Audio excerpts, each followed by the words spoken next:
So you found the perfect home and are ready to make an offer. Woohoo! Yes, you'll be excited, but now is the time to step back and become objective, not emotional. When you make your offer and start negotiating, you need to rely on facts, not emotion. Keep emotions in check and focus on the end goal. This is not about feelings or ego.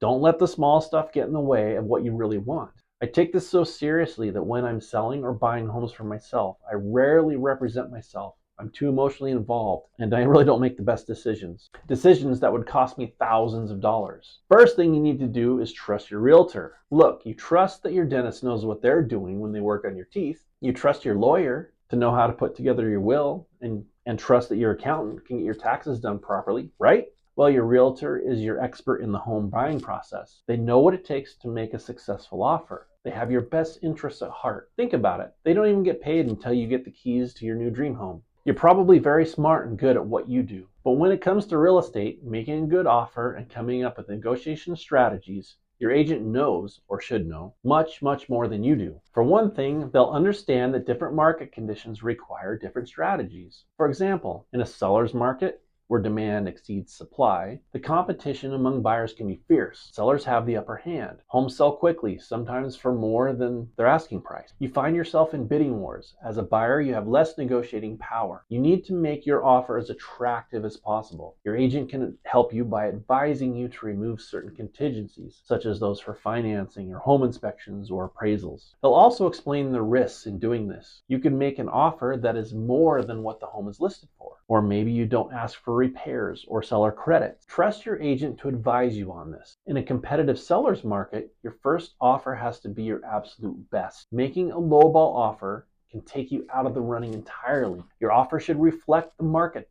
conditions and home value and what you can realistically afford. And if there are 7 other offers on the table and your financing terms are not favorable, for example, you have a VA loan compared to another cash offer, you'll need to be way more aggressive. On the flip side, when you see more homes on the market and homes staying on the market longer, you know it's a buyer's market. There is an oversupply of homes and less demand. Prices are more negotiable. As a buyer, you'll have more room to negotiate terms, request repairs, or ask for credits towards closing costs. You might get more home for your money and better terms because sellers are eager to sell. Your agent will be able to tell you exactly what kind of market you're in and how that affects your offer and negotiation. They'll help you navigate the current market and make sure your offer is competitive and fair. Of course, this means that you have to work with an experienced local agent who knows the market, the absorption rate, and the forecast of the local real estate market. Another thing your agent will do is analyze comparable sales to come up with a fair offer price. They'll consider factors like the home's condition,